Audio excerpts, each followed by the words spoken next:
We're going to be speaking to you today about the basics of how to steam really good, frothy, silky milk using dairy milk. So when we start, the first thing we want to consider is the jug size. So the bigger the jug, the more milk you're going to be able to get from it. And the same can be said of the smaller the jug, the smaller the drink you're going to make from it. So with this, we would be looking to make more of a cappuccino or a latte because it's quite a big jug. So that's what we'll be doing today.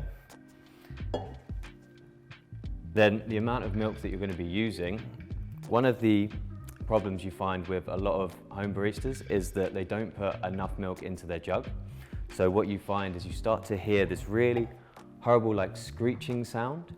And what that is it's actually the metal of the jug against the steam wand, creating that high-pitched noise. So you want to put enough milk into the jug so it's submerged.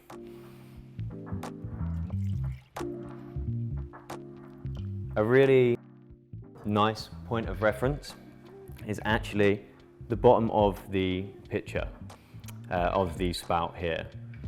That's a good way to start, and then you could go up to, let's say, about 3/4. But any more than that, you're going to find that you're going to have milk coming out of the jug, and you don't want any spillage while you're making your milk. Now, before you use the steam wand, it's really important that you purge it beforehand. So you just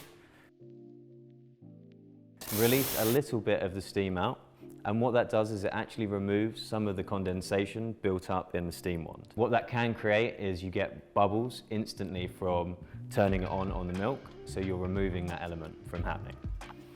Then you want to pull your steam wand out, and then you want to get your pitcher so it's touching the actual steam wand, and then you submerge it and make sure that the jug is tilted ever so slightly, either to the left or right, whatever feels comfortable for you.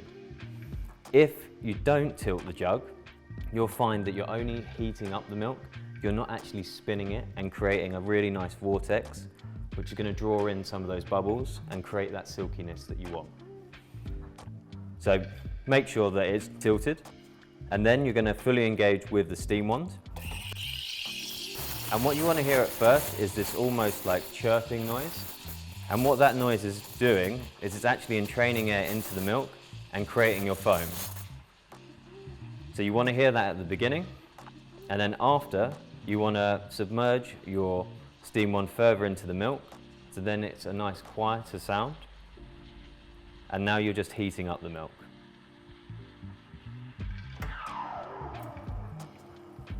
Then a good gauge is to make sure that you're touching the jug from the bottom, just so you can feel the temperature, and then afterwards to wipe the steam wand and purge it again to remove any excess milk. You may find that you have some bubbles just from maybe adding a bit too much air at the beginning. So what you can do is you can actually knock that out with just one tap and then spin your milk. And as you can see on here, just by that one tap and that spin, you're then creating a really like matte gloss finish on the milk. And that's what you want to see when you're pouring.